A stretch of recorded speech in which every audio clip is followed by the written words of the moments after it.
Raj is here and he says, my question was, do the reflected wave of individual stocks match with the major index tops and bottoms given the move hand in hand? Not always, because if you're talking about the S&P, there can be stocks that their trend is down while the S&P trend is up. So not all stocks in the S&P 500 are going to be all putting in daily bottoms at the same time, or even in bits and pieces, in order for the index to go up.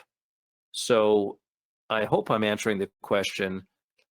Individual stocks can go counter to what the larger index is doing. You must, I'm sure, know that. The majority of the stocks. Well, you know, honestly, Raj, there's 500 of them. So is the majority of 500, 450 of them? Are we going to sit down and go through 450 individual stocks? We could. I don't think that's necessary to do that. Listen, I think what you may be maybe not quite understanding or maybe putting together is that the individual stocks indeed make up the index, but the index is its own market. And if it's signaling that it wants to go higher, then it goes higher. I don't know that we have to go and ask the permission of all 500 stocks. Can we be long? Are you guys getting ready to go long here? That might be, there may be some value in doing that. That's a gosh darn lot of stocks, Raj, to go through and check 450 stocks when you say the majority of them. I don't know that I would do that. It can be done. I mean, we have, you know, everybody has computers. You can go get them up and check it all out. But I treat the index, listen to this, the same way that I treat people buying and selling compared to what the market does. And I say, those people are just providing the energy for the market to move, for the market to display its own nature. Just like me feeding you a dinner provides you energy for you to express your own nature. It doesn't provide you energy that tells you to go do something. The food merely provides energy for you. If Raj, if I have you over at my house and I feed you a nice, you know, meal, that meal doesn't have any dictation over what you're going to do because you have your own nature and the market is like that. In the same way, I view the individual stocks of the index as being though their own individual thing, and the index itself, which is its own market, as its own thing. I'm going to take my signals from the index, which has its own nature. So whether you believe in that analogy, I'm not sure that it matters, but what matters is that I'm explaining it to you. Someday, in my opinion, a lot of people are going to understand what I've said about people providing the energy to the field of, you know, they provide the energy to the market, which itself is a field of energy, for it to express its own nature. At some point, I believe that's going to be understood as, if not the truth, it's certainly miles and miles and miles ahead of the idea that individuals or groups dictate what markets are going to do.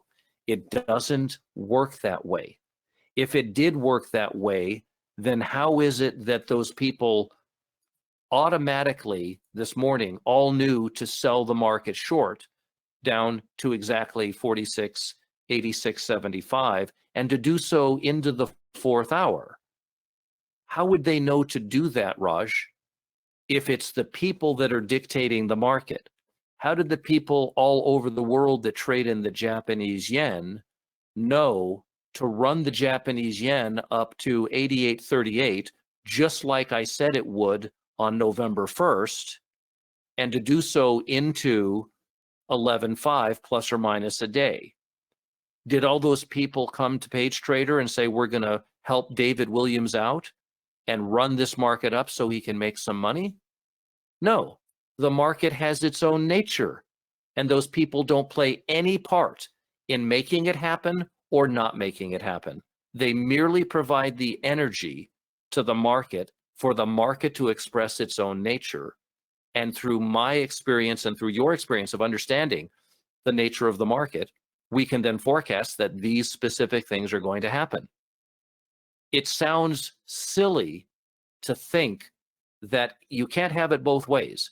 You can't say a bunch of people drive the market this way and that, and then we come out and forecast highly specific things that the market's going to do, and then you say, yeah, well, that was those people doing that.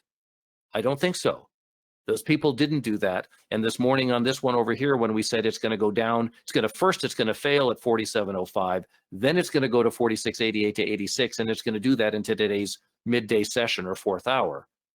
How could that highly specific set of conditions just happen to occur if everybody is just pushing the market the way that they want it to go? What would your answer be to that? You can't have it both ways. You can't say these people are doing this stuff, and then when we forecast it, say, well, that's because they're doing that. It doesn't work that way. So there's something wrong with the premise that this is just people. It isn't just people, and someday you people will understand that a lot more than maybe you do now. It's not people. It's energy that they're providing to a field that has its own, the field being the market, that has its own nature. And when you stop looking at people and trying to say, those people are going to do this, and those are the floor traders running this, and these are the big boys doing that, when you get away from that and you start seeing the market as it actually is, which is something that has its own nature, just like you do, just like everything in the universe has its own nature, then you're going to be studying that nature rather than trying to figure out what the big boys are going to do. Because the big boys don't do that. The big boys want to do that, but they can't make it happen. George Soros, one of the world's biggest investors himself, has said, the times that I've made my most money wasn't because I made the market go go up or down. He happened to be in the market big, and then the market went. I mean, take his British pound trade. He went short the British pound days before, and in huge amounts, millions and millions of contracts, or whatever it was, millions and millions of dollars worth of contracts went before he shorted the British pound. Is he a big player? Is he a big boy? He sure is, but the British pound didn't go down when he shorted it. It didn't just drop like a rock because he's a big boy and he's pushing it. He had to be right about what the British pound was going to do. He didn't make it do that. And that's what I want to bang that out of your head. There's not people making this stuff happen. There's people giving the energy to the market, which has its own nature, and it'll do with that energy what it does.